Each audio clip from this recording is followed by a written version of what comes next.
कक्षा 10 के सभी विद्यार्थियों को सुप्रभातम। तो भैया बहनों, आपके जो हिंदी किताब है उस हिंदी किताब में जो आपका काव्य खंड है उसमें आपकी एक कविता है, यह दंत्रित मुस्कान। यह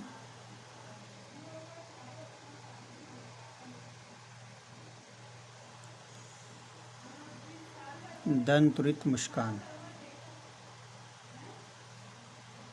दंतुरित,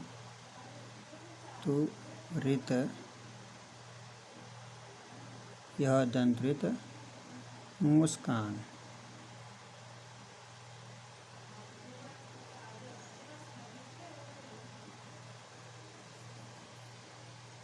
है ना। और इस जो कविता को लिखा हुआ है, इस कविता को लिखा है कविवर नागार्जुन ने। नागार्जुन।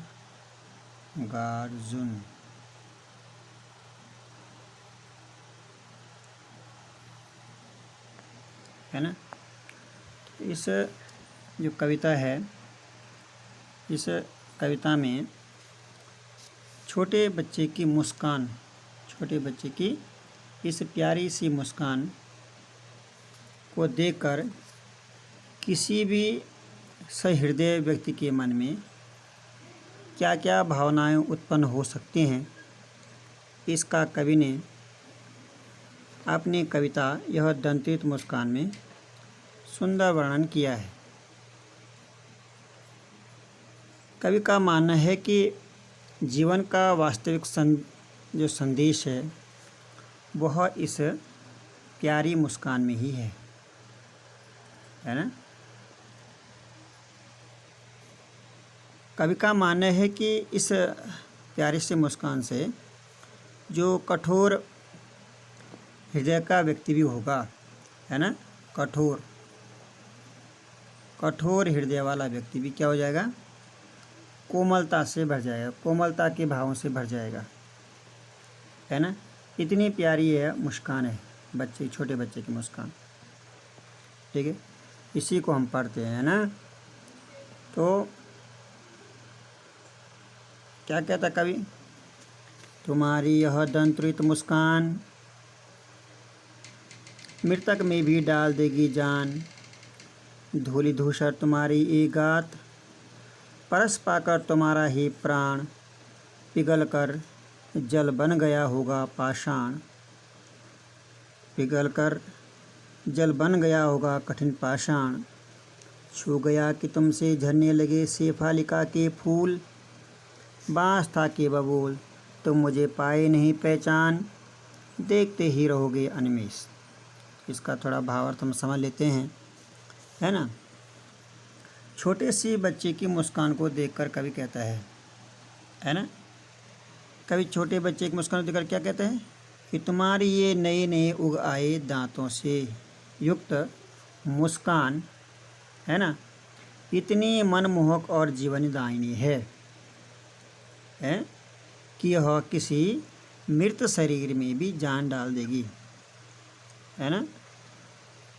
भाव यह है कि मृतक समान कौन है, जो संसार में भावहीन हैं, उदास हैं, निराश हैं।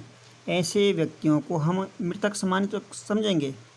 तो ऐसे जो व्यक्ति हैं जो भावहीन हैं, उदास हैं, निराश हैं, ऐसे व्यक्तियों के मन में भी तुम्हारी यह मुस्कान क्या कर देगी, प्रसन्नता से उनके मनों को भर देगी तुम्हारी यह मुस्कान, है ना। जो क्या हैं, भावहीन है, उदास है, निराश है, ऐसे व्यक्तियों की तुम्हारी मुस्कान उनमें भी जान डाल देगी, है ना। लिखा है धूलि धूसर तुम्हारी यह गात, है ना, धूलि धूसर तुम्हारी यह गात। छोड़कर तालाब मेरी झोपड़ी में खिल रहे जलजात, है ना।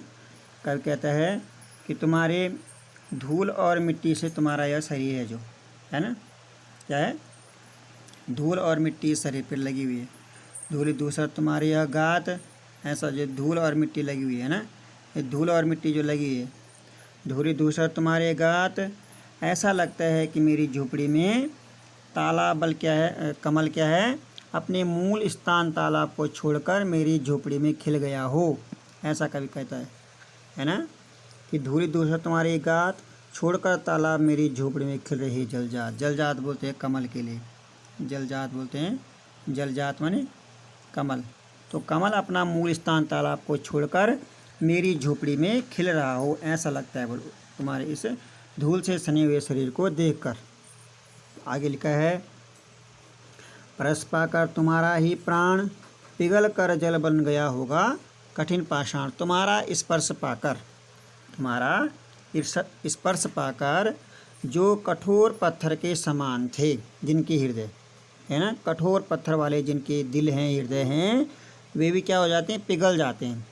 तुम्हारी इस मुस्कान को देखकर कठोर हृदय वाले भी, उनके दिल भी क्या हो जाते हैं, पिघल जाते हैं, यानी कि उनमें भी कोमलता का भाव आ जाता है ना।